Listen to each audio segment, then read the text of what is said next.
அமைச்சர் செந்தில் பாலாஜி அவரால் தற்போது முதலமைச்சர் மு.க.ஸ்டாலின் அவர் வசமாக இந்த கரூர் சம்பவத்தில் சிக்கியிருக்காரு. முக்கியமாக யாரும் எதிர்பார்க்கல இந்த வழக்கு தற்போது சிபிசிஐடி அவங்க விசாரணைக்கு மாறும் அப்படின்னு. அந்த வகையில் சிபிசிஐடி விசாரணைக்கு இந்த வழக்கு தற்போது மாற்றப்பட்டிருக்கு.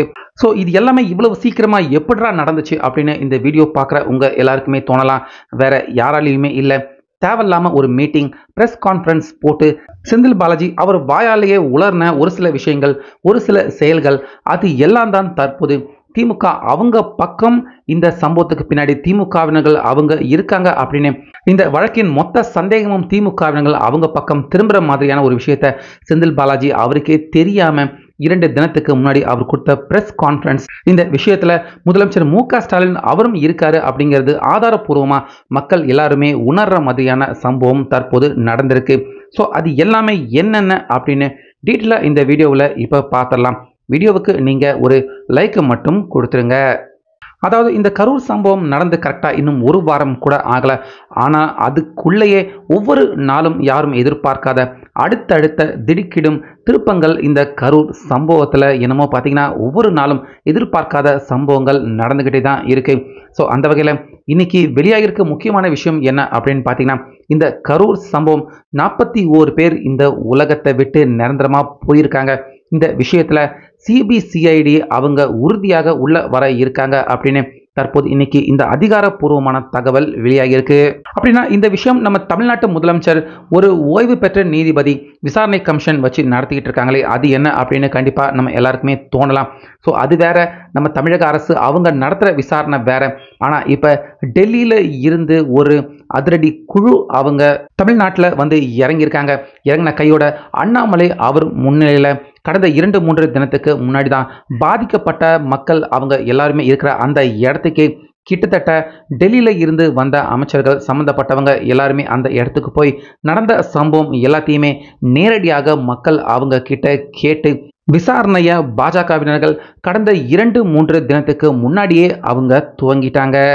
அதே போல இந்த பக்கம் மக்கள் எல்லாருமே, இன்னும் எதிர்கட்சியினர்கள், முக்கியமான அரசியல் தலைவர்கள் எல்லாருமே இந்த வழக்கு நேரடியாக சிபிசிஐடி அவங்க விசாரிச்சாதான் உண்மை என்ன நடந்துச்சு, குற்றம் செஞ்சவங்க யாரு அப்படிங்கிறது தெளிவாக வெளியே தெரிய வரும். அதனால இந்த வழக்கை சிபிசிஐடி அவங்களுக்கு மாற்றணும் அப்படின்னு சொல்லிக்கிட்டு இருக்கிறப்பவே முதலமைச்சர் மு.க.ஸ்டாலின் அவர்கள் ஓய்வு பெற்ற நீதிபதி அவர் தலைமையில் ஒரு குழுவை இந்த வழக்கை விசாரிக்க அவர் நியமிச்சிட்டாரு.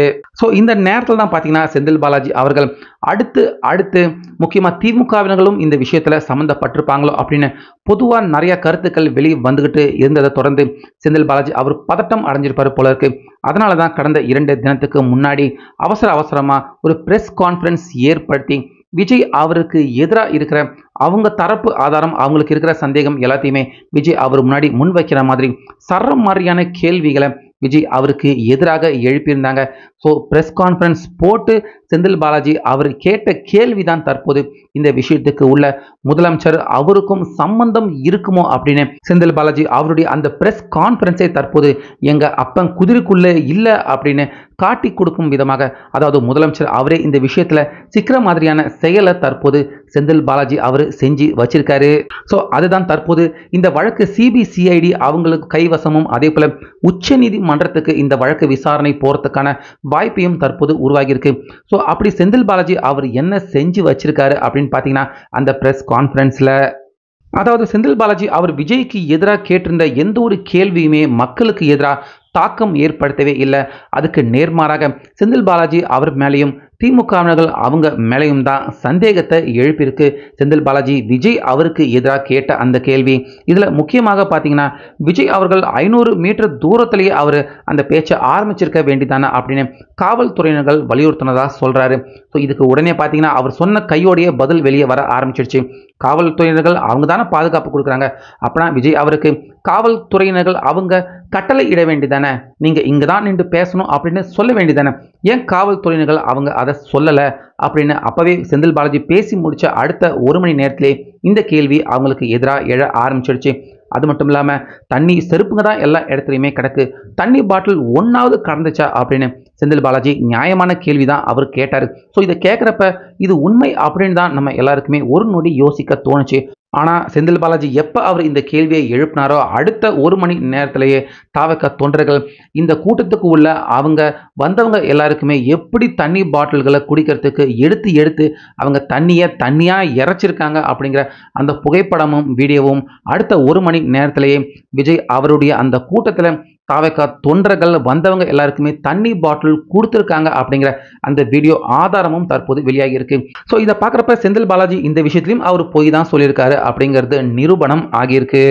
அதே போல செந்தில் பாலாஜி கூட்டத்தில் இருந்து விஜய் அவர் மேல செருப்பை தூக்கி எரிஞ்சது தாவக தொண்டர்கள் தான், அவருடைய கவனத்தை ஈர்க்கிறதுக்காக தொண்டர்கள் அப்படி செஞ்சிருக்கலாம் அப்படின்னு செந்தில் பாலாஜி சொல்லியிருந்தாரு. ஆனா இவர் சொன்ன அந்த அடுத்த நொடியை பார்த்தீங்கன்னா கடந்த 4-5 நாட்களாக வெளிவராத இன்னொரு வீடியோவும் இதுல வெளிவர ஆரம்பிச்சிருச்சு.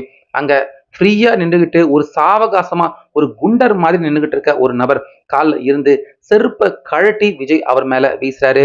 இது தெள்ள தெளிவாக ரெக்கார்ட் ஆகியிருக்கு. செந்தில் பாலாஜி அவர் சொன்ன நேரமோ என்னமோ தெரியல, அவர் சொன்ன அந்த விஷயமும் பொய் அப்படின்னு மக்கள் எல்லாருமே உணர்ற மாதிரியான வீடியோவாக இந்த வீடியோ மாறி இருந்தது. இப்படி செந்தில் பாலாஜி அடுக்கடுக்காக விஜய் அவர் மேல நிறைய குற்றச்சாட்டுகளை இந்த பொதுக்குழு கூட்டத்தில் விஜய் அவர் தான் முதல் குற்றவாளி அப்படின்னு செந்தில் பாலாஜி அவர் பிரஸ் கான்ஃபரன்ஸ் நடத்தினாலும் அவர் சொன்ன காரணம், அவர் முன்வச்ச காரணம் யாராலையுமே பெருசா ஏற்றுக்கொள்ளப்பட முடியல. ஆனா இதுக்கு எதிர்மறையாக நீங்க எப்படி முதல் ஆளா அந்த இடத்துக்கு வந்தீங்க அப்படின்னு மக்கள் எல்லாருமே தற்போது கேள்வி எழுப்புறாங்க. அதுக்கு செந்தில் பாலாஜி அவர்கிட்ட இருந்து பதில் இல்லை. அதே போல இரவோடு இரவாக முதலமைச்சர் மு க ஸ்டாலின் அவரும் வந்து அந்த கரூர் சம்பவத்துக்கு அவர் வந்து விசிட் பண்ணிட்டு போயிருக்காரு. அந்த விஷயத்துக்கும் பாத்தீங்கன்னா செந்தில் பாலாஜி அவர் பதில் அளிக்கல. முக்கியமா அவர் நடத்தின அந்த பிரஸ் கான்ஃபரன்ஸ்ல இந்த 2 கேள்விகளும் கேட்கக்கூடாது, தவிர்க்கப்படணும் அப்படின்னு திமுகவினர்கள் பத்திரிகையாளர்கள் அவங்க கிட்ட இந்த கேள்விகளை எழுப்பக்கூடாது அப்படின்னு சொன்னதாக பார்த்தீங்கன்னா அந்த பத்திரிகையாளர்கள் ஒரு சில பேர் அவங்க கிட்ட இருந்து இந்த விஷயமும் தகவலும் பார்த்தீங்கன்னா வெளியாயிட்டு இருக்கு. ஸோ ஓவராலா தேவையில்லாம அவசரமா செந்தில் பாலாஜி அவர் போட்ட இந்த பிரஸ் கான்ஃபரன்ஸ் தற்போது டெல்லியில இருந்து வந்து இந்த வழக்கு, அதாவது இந்த சம்பவம் எப்படி நடந்துச்சு, யார் இதுக்கு பின்னாடி காரணமா இருப்பாங்க அப்படின்னு விசாரிக்க வந்த டெல்லி தலைமை அவங்களுக்கு எங்க அப்பன் குதிருக்கு உள்ள இல்லை அப்படிங்கிற மாதிரி செந்தில் பாலாஜி அவர் தேவையில்லாம அவசரமா நடத்தின இந்த பிரஸ் கான்ஃபரன்ஸ் அப்படியே இப்ப செந்தில் பாலாஜி அவர் பக்கம் சந்தேகத்தை டெல்லி தலைமை அவங்க திருப்ப ஆரம்பிச்சிருக்காங்க. ஸோ அதன் காரணமாக தான் நேற்று கூட ஆதவ் அர்ஜுனா டெல்லிக்கு நேரடியாக அவர் பயணம் போய் அவர் கையில் இருக்கிற ஆதாரங்கள் எல்லாத்தையுமே கொடுத்துருக்காங்க. பத்தாக்குறைக்கு கரூருக்கு வந்த டெல்லி அதிகாரிகள் அவங்களுமே கூட தற்போது திமுக இந்த விஷயத்துக்கு உள்ள இருக்காங்களோ அப்படின்னு சந்தேகம் மிகப்பெரிய அளவில் இருக்கு அப்படின்னு சந்தேகத்தை எழுப்பி அவங்க கலெக்ட் பண்ண அந்த கம்ப்ளீட்டட் டேட்டா எல்லாத்தையுமே டெல்லி தலைமைக்கு இன்னைக்கு ஒப்படைக்க இருக்காங்க. அதனால நம்ம தமிழகத்தில் ஒரு ஓய்வு பெற்ற நீதி ஆணையம் அவங்க இந்த வழக்கை விசாரிச்சுக்கிட்டு இருந்தாலும் டெல்லிக்கு அனுப்பியிருக்க அந்த ரிப்போர்ட் கம்ப்ளீட்டாக அவங்க இந்த வழக்கை அடுத்த கட்டமாக டெல்லியில் இருக்கிற உச்சநீதிமன்றத்துக்கும் அதே போல சிபிசிஐடி இந்த வழக்கை மாற்றுறதுக்கான வேலை நிச்சயமா அடுத்த கட்டமா டெல்லியில இருந்து நடக்க இருக்கு அப்படிங்கிற இந்த அபிஷியல் தகவல் தற்போது வெளியாக ஆரம்பிச்சிருக்கு. ஸோ இதனால இந்த விஷயத்துல முதல்ல மிகப்பெரிய அளவில் சிக்க போறது யார் அப்படின்னு பார்த்தீங்கன்னா செந்தில் பாலாஜி அவர்கள் தான். கண்டிப்பா அவர்கிட்ட பதிலே இல்லாத மிகப்பெரிய நிறைய கேள்விகள் இருக்கு.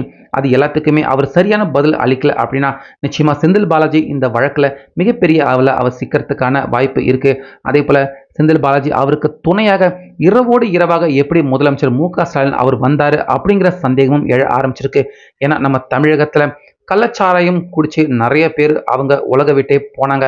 அதுக்கப்புறமா தென் மாவட்டங்கள்ல அடிச்ச புயல், அதனால நிறைய பேர் வாழ்க்கையை இழந்தாங்க. அந்த எல்லா இடத்துக்குமே நிதானமா கூட முதலமைச்சர் மு க ஸ்டாலின் அவர் போய் விசிட் பண்ணல. ஆனா இந்த கரூர் சம்பவத்துல மட்டும் எதுக்காக முதலமைச்சர் அவ்வளவு அவசரமா வந்து இரவோடு இரவாக அவர் சந்திச்சுட்டு போனாரு? இது ரொம்ப பெரிய அளவுல மிகப்பெரிய சந்தேகத்தை ஒட்டுமொத்த தமிழக மக்கள் அவங்க கிட்டேயும் எழும்பியிருக்கு. அதே போல இந்த விஷயத்தையும் டெல்லி தலைமைக்கு அதிகாரிகள் அவங்க கொடுத்திருக்காங்க. இதனால இந்த விஷயத்துல திமுகவினர்கள் முக்கியமா முதல்வர் அவரே இந்த விஷயத்துல சிக்கினாலும் சந்தேகப்படுறதுக்கு ஆச்சரியப்படுறதுக்கு இல்லை. ஸோ அந்த மாதிரியான ஒரு விஷயத்தை தான் கரூர் சம்பவத்தை தற்போது செந்தில் பாலாஜி அவரே வழியை வந்து கொடுத்த அந்த பத்திரிகை மீட்டிங். அதனால தற்போது திமுக இந்த வழக்குக்குள்ள மிகப்பெரிய ஒரு சந்தேகத்துக்கு உரிய ஒரு நபர்களாக திமுகவினர்கள் அவங்க சிக்கிறதுக்கான வாய்ப்பு அதிகமாகவே ஆயிருக்கு. ஸோ வெயிட் பண்ணி பார்க்கலாம் அடுத்தடுத்து என்ன நடக்க போகுது அப்படின்னு.